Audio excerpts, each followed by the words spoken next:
Karen slaps nurse for taking too long. Didn't realize the nurse was treating her own father in the ER. The air inside the emergency room was thick with tension, an invisible weight pressing down on everyone present. Fluorescent lights buzzed overhead, casting a sterile, washed-out glow on rows of tired, sick, and injured faces. The reception area was overcrowded, the chairs lined up like obedient soldiers barely containing the restless shuffle of patients waiting their turn. Children cried. A man in his 40s cradled his arm in a sling, sweat beading on his forehead. An elderly woman wheezed softly through her oxygen tank as her granddaughter rubbed her back. Amid all this chaos, a woman stood out, not because of her injury, but because of her behavior. Karen Patterson, dressed in designer jeans and a pastel blouse that screamed affluence and self-importance, sat with one leg propped up on an adjacent chair, her foot wrapped in a flimsy gauze pad she had brought from home. She winced dramatically every few minutes, glancing around to see who might be watching, and when no one paid her any attention, she scoffed loudly and rolled her eyes with theatrical flair. Karen had been waiting for 10 minutes, 10 whole minutes, without so much as a nurse walking over to ask if she needed water or painkillers. She had timed it on her phone, tapping her red manicured nails angrily against the screen every time the seconds ticked by.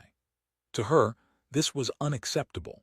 She had stubbed her toe on the corner of her marble coffee table, a serious piece of furniture she often bragged about to her book club. It had cost her nearly $6,000, and now it had cost her peace of mind and possibly a broken toe. Surely, this deserved more urgency than the coughs and wheezes and fainting she saw all around her. Didn't these people understand she had important things to do, appointments, events, people who relied on her? She stood up abruptly, wobbling slightly on her good foot as she made her way to the triage desk. The nurse sitting behind the counter didn't even look up, her eyes fixed on the computer screen, fingers moving quickly over the keys. Karen cleared her throat. No response. She did it again, louder. The nurse raised one hand with 2 fingers raised. Give me a moment. Karen didn't like being told to wait. She leaned over the counter, her tone sharp and edged with irritation as she said, "Excuse me. I've been sitting here in pain for over 10 minutes, and no one has even asked if I'm okay." The nurse, her name tag reading Elise, finally looked up, eyes ringed with fatigue, dark circles betraying the long shift she was still enduring. "Ma'am, we're seeing patients based on the severity of their condition. I understand you're in pain, but we have some critical emergencies coming in right now." She was professional but firm. Her voice was calm, but her face said she didn't have time for this. Karen huffed and stormed back to her chair, muttering loudly enough for everyone to hear. "This is ridiculous. My taxes pay for this crap and I can't even get a nurse to look at my foot. What kind of operation is this? I should have gone to that private clinic on 5th. Her words drew a few irritated glances, but most people kept their heads down. They were too tired to argue with someone who clearly thrived on conflict. Near the end of the hallway, Nurse Maya Rodriguez was moving from room to room like a machine barely fueled by adrenaline. She had arrived on shift 4 hours earlier, only to find out that her father had been rushed into the ER while she was on duty. Her first instinct had been to rush to his side, to hold his hand and tell him everything would be okay. But she couldn't, not right away.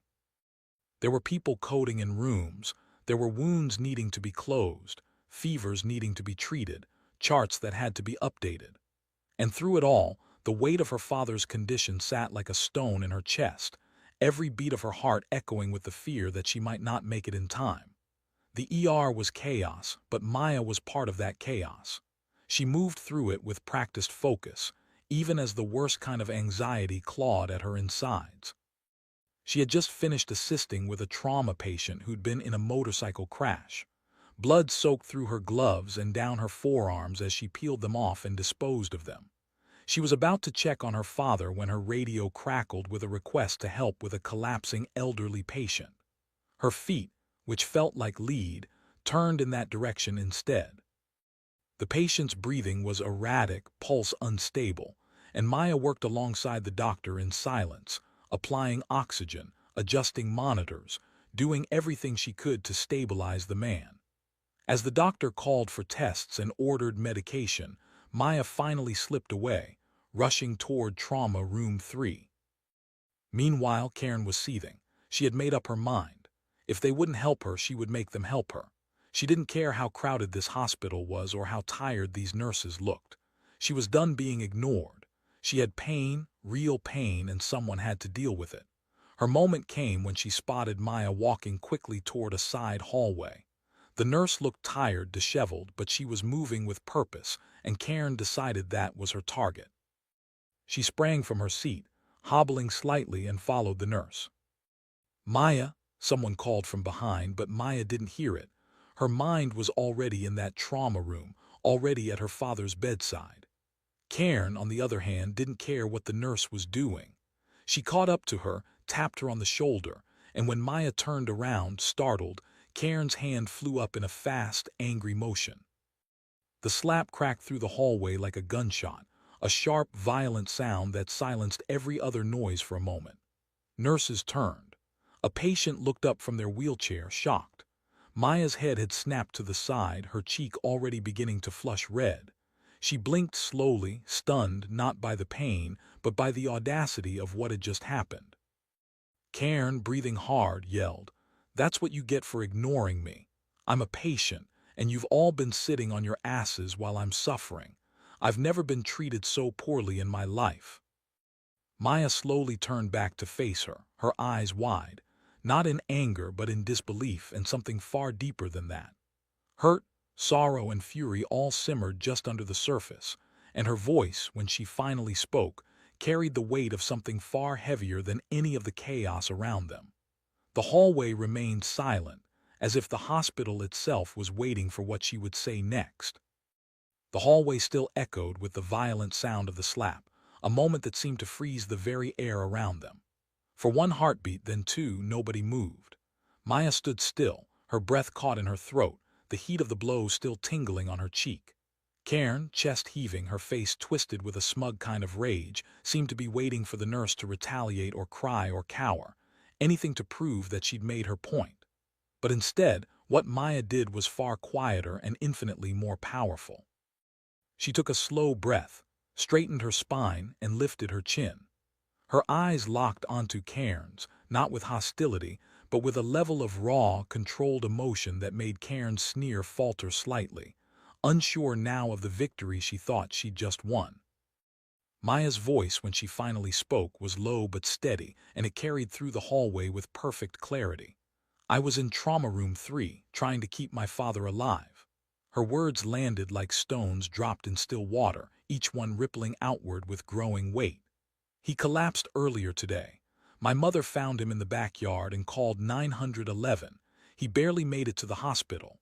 He coded once already, and I had to step away from him just now. Because another patient needed help. That's why you haven't been seen yet. That's why I couldn't come hold your hand over a stubbed toe." There was no venom in her voice, just exhaustion and heartbreak, and perhaps the tiniest shred of hope that maybe, just maybe, the woman in front of her would understand the enormity of what she had done. Karen blinked, stunned into silence. Her mouth opened as if to speak, but no words came out. All of a sudden, the indignation that had fueled her anger began to collapse in on itself, folding into confusion, and then, unmistakably, shame. She looked around as if seeking some support, some witness to back her up, but what she found instead were staring eyes filled with disbelief and disgust.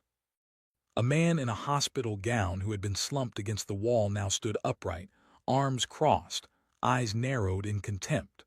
A mother holding her toddler shook her head slowly, cradling her child closer to her chest.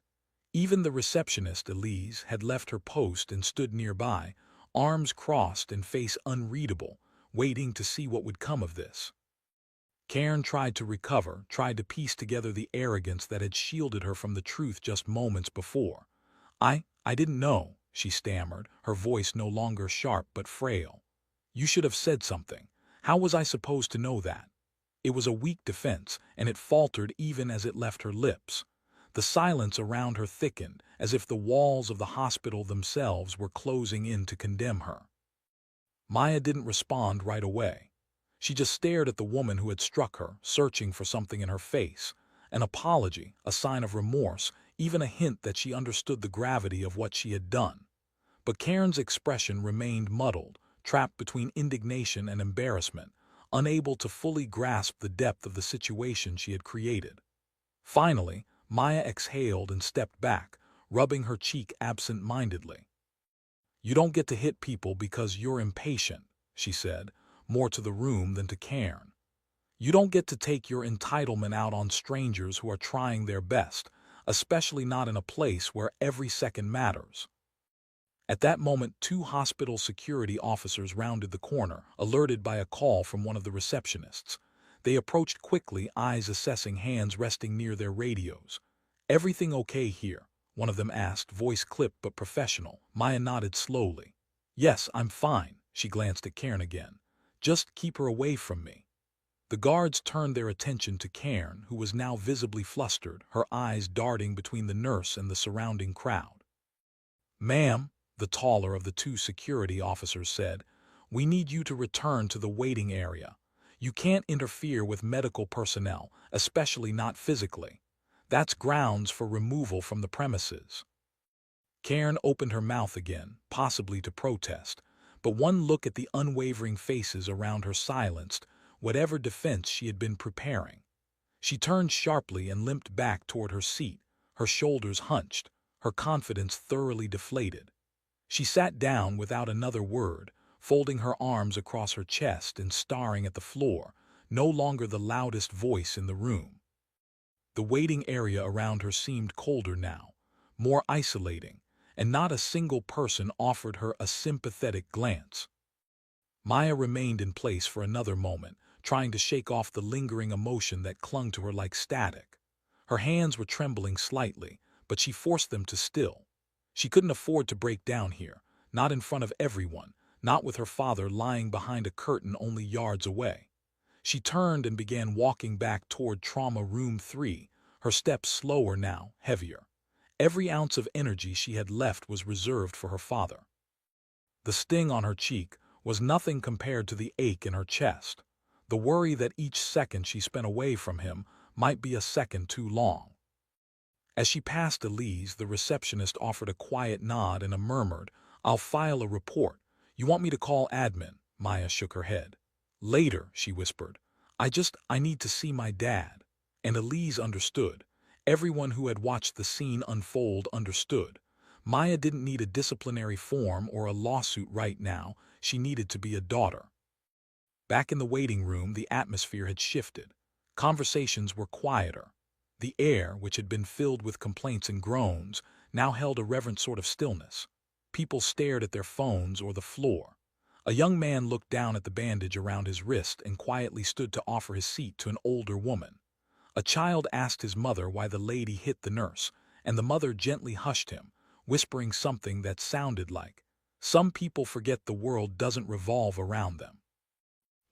Karen sat alone, her arms tightly wrapped around her stomach as if to shield herself from the very real consequences of her actions. The nurse hadn't yelled. She hadn't retaliated.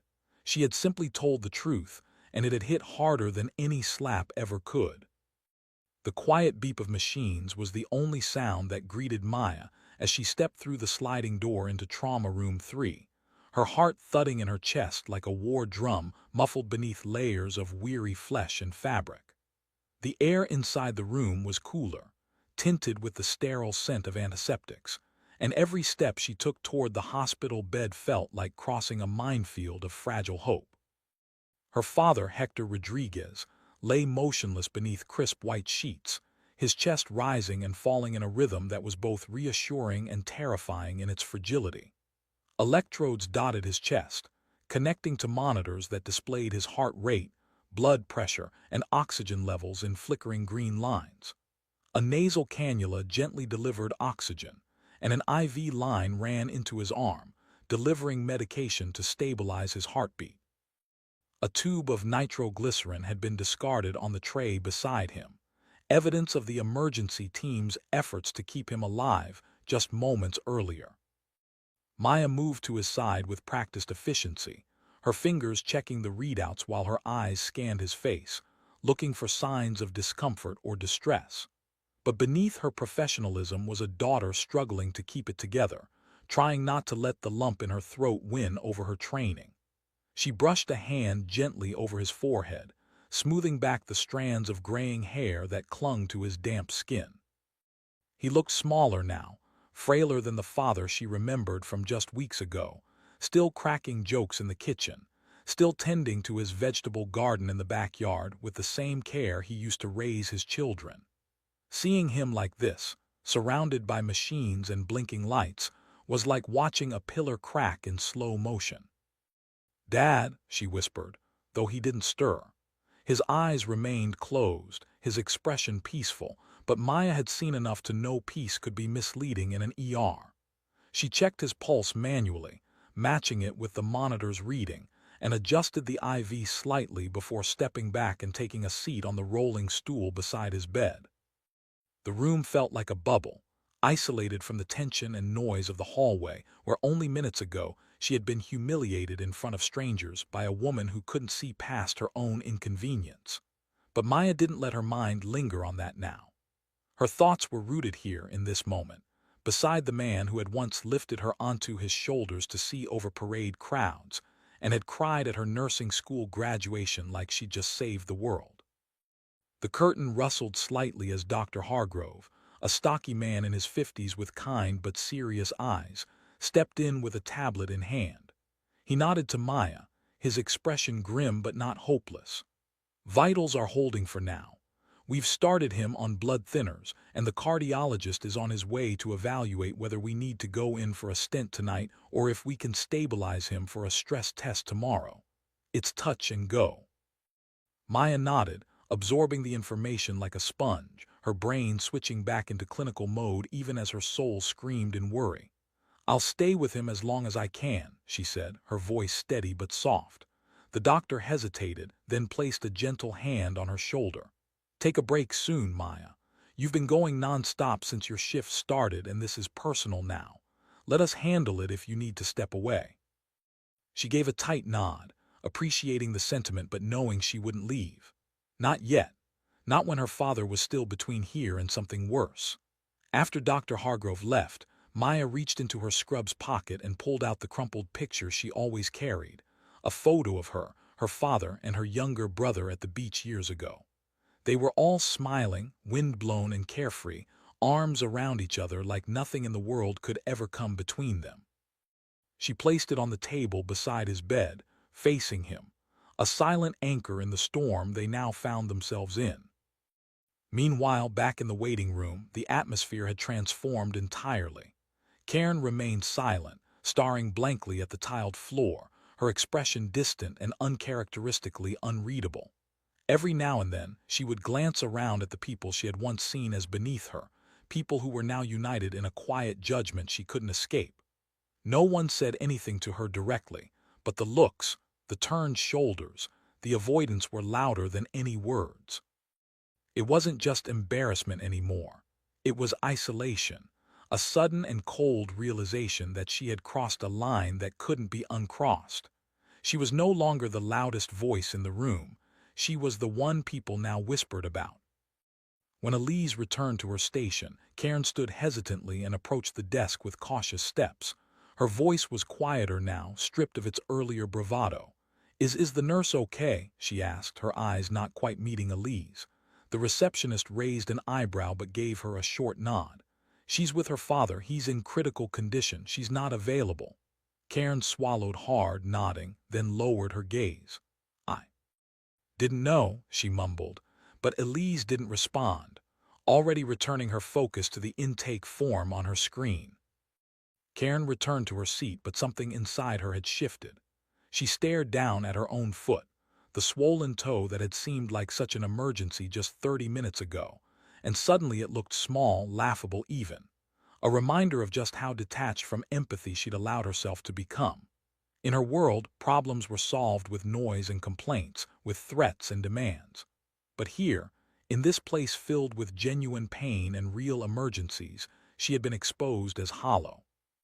She began to fidget, not with annoyance but with guilt, her thoughts racing as she tried to think of a way to undo the damage she had caused.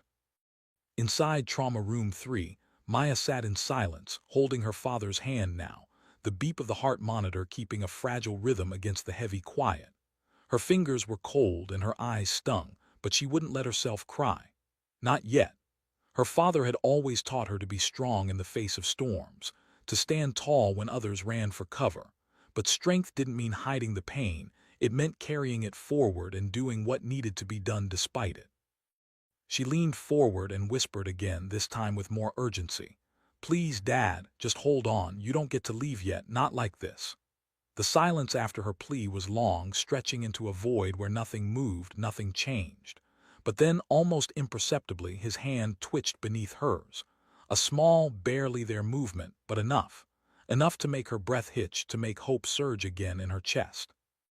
And somewhere outside, in the quiet waiting room where judgment still hung like mist, Karen sat with her hands clenched in her lap, the first stirrings of true remorse coiling deep in her gut. The clock in the emergency room ticked forward, indifferent to the swirl of emotions saturating every inch of the space. Though only a few minutes had passed since the confrontation, the air had grown heavier, more contemplative. In the waiting room, the usual chorus of complaints and sighs had dimmed into a quiet lull, as if the walls themselves were holding their breath. Karen sat stiffly in the corner, her shoulders hunched inward, arms crossed tightly like a shield against the invisible weight pressing down on her. She had not spoken a word since returning to her seat. Her eyes, once sharp and impatient, now drifted with the lost, unfocused gaze of someone grappling with the raw, unfiltered reflection of their own behavior. The slap she had delivered, quick, impulsive, unforgivable, replayed in her mind over and over, no longer justified by the warped sense of superiority that had driven her. Instead, it echoed with shame, louder each time, as she realized the full magnitude of what she had done, not just to a nurse, but to a daughter fighting to save her father. The quiet hum of hospital machinery and the occasional intercom announcement filled the space as the ER continued its relentless rhythm, unmoved by personal awakenings or private humiliations. One by one, patients were called, escorted through double doors into a place that held both hope and heartbreak. Karen watched as others were treated with quiet dignity, an elderly man being wheeled into an exam room by a nurse who held his hand, a young mother walking nervously behind her asthmatic son as a technician gestured for them to follow. For the first time in what felt like years, Karen saw the world outside of herself. She saw the pain etched on faces, the quiet strength in strained voices, the patience required to navigate this space where everyone was hurting in different ways. Her own pain, which had once felt towering and urgent, now seemed laughably small. The swelling in her toe had gone down slightly. The gauze she'd so dramatically applied at home was barely hanging on. She considered taking it off but didn't move. She didn't want to draw attention to herself again. That bridge had burned, and now she sat in the ash of it, trying to figure out what was left.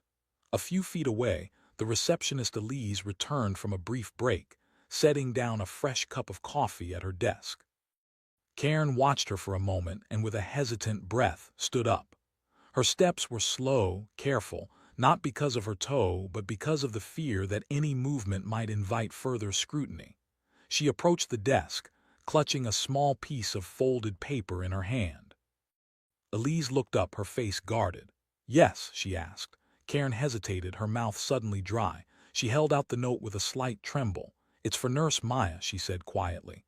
"I wrote an apology. I know she doesn't want to see me and I don't blame her, but if you could just make sure she gets it." Elise stared at her for a long moment, her expression unreadable. Then she took the note without a word and set it beside the computer. Karen didn't expect forgiveness. She wasn't even sure what she was hopping for anymore. But she knew it was time to stop thinking only about herself. With nothing else to say, she returned to her seat and lowered her gaze, this time not out of arrogance but out of humility. Back in Trauma Room 3, Maya still sat beside her father, her hand wrapped around his like a lifeline. The twitch of his fingers earlier had filled her with a fragile hope, one she dared not celebrate yet, but one that allowed her to breathe a little easier. His vitals were stable for the moment, the monitors displaying a steady heartbeat that felt like a metronome holding her to the present. She had changed his pillow, checked the IV again, and dimmed the lights to keep him as comfortable as possible. Outside the room, life in the ER continued its chaotic dance, but in here, time had slowed, stretching into something sacred. A knock at the doorframe pulled her from her trance. Elise stepped in, still holding the folded note. "Hey," she said gently, her voice careful not to disrupt the moment. "Someone left this for you, from the woman earlier." Maya's face tightened, her jaw clenching reflexively at the memory of the slap, the burning humiliation, the way the entire hallway had frozen around her in the aftermath. She wasn't ready to forgive, not yet, maybe not ever, but she reached for the note anyway. Elise set it on the table and stepped back. "Take your time," she murmured, then disappeared again. Maya stared at the paper for a long while before finally picking it up. The handwriting was neat but shaky, as if the writer had rewritten it more than once. The letter was brief, an apology not laced with excuses, but with genuine regret. Karen admitted she had acted out of selfishness, confessed that she had never truly seen the struggles of others until that moment, and acknowledged that she could never undo what she had done, but hoped Maya would at least know how deeply sorry she was. It wasn't flowery or dramatic, just honest, and that honesty struck something in Maya that made her chest ache. She folded the note and set it aside. She wasn't ready to respond. She wasn't ready to absolve, but she was grateful for the effort, small as it was, and in this place where life and death hovered just a breath apart, that gratitude was enough for now. She leaned forward and brushed her fingers along her father's wrist, silently praying he would wake up and that he wouldn't have to hear about the ugliness she had endured tonight. He'd always taught her to stand tall, to meet cruelty with grace and strength, and tonight she had done just that, even when it hurt. Outside in the waiting room, the lights flickered slightly as the night stretched onward. Karen remained seated, watching the door occasionally, not with expectation but with quiet contemplation. For the first time in her life, she realized how much the world didn't revolve around her pain. And maybe, just maybe, she was starting to understand what it meant to carry the weight of someone else. The sun had begun to rise, casting a soft amber hue over the hospital parking lot and creeping in slanted beams through the high windows of the emergency room. It was that quiet hour when night surrendered to morning, when the frenetic rhythm of the ER slightly slowed, not because the crises had ceased, but because even chaos eventually needed to catch its breath.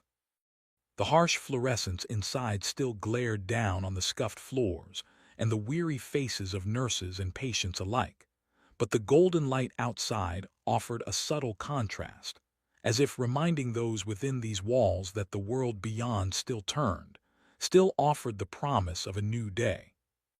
Maya sat beside her father, his hand loosely wrapped in hers, both of them illuminated by the gentle morning light seeping into Trauma Room 3. His breathing had steadied during the night, and while he hadn't yet regained consciousness, the doctor had returned to deliver hopeful news. His heart had responded to the treatment, the immediate danger had passed, and the coming hours would determine his longer-term recovery. Maya had taken the news with a grateful nod and silent tears that had traced their way down her face, wiping them away quickly before returning to her usual composure. But inside, something had shifted. The fear that had clung to her ribs like a second skin was finally loosening its grip, replaced by a cautious optimism.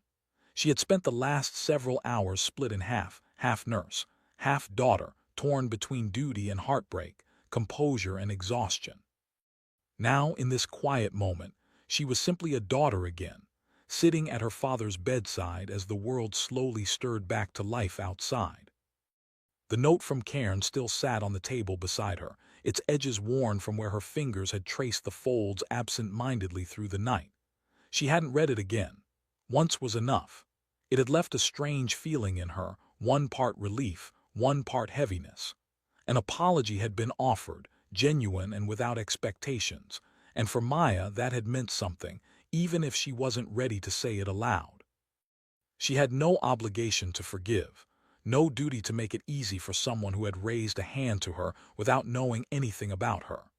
And yet, the apology lived in the space between them now, a quiet acknowledgement that Maya's pain had been seen, and that the cruelty she endured had not gone unnoticed by the person who inflicted it.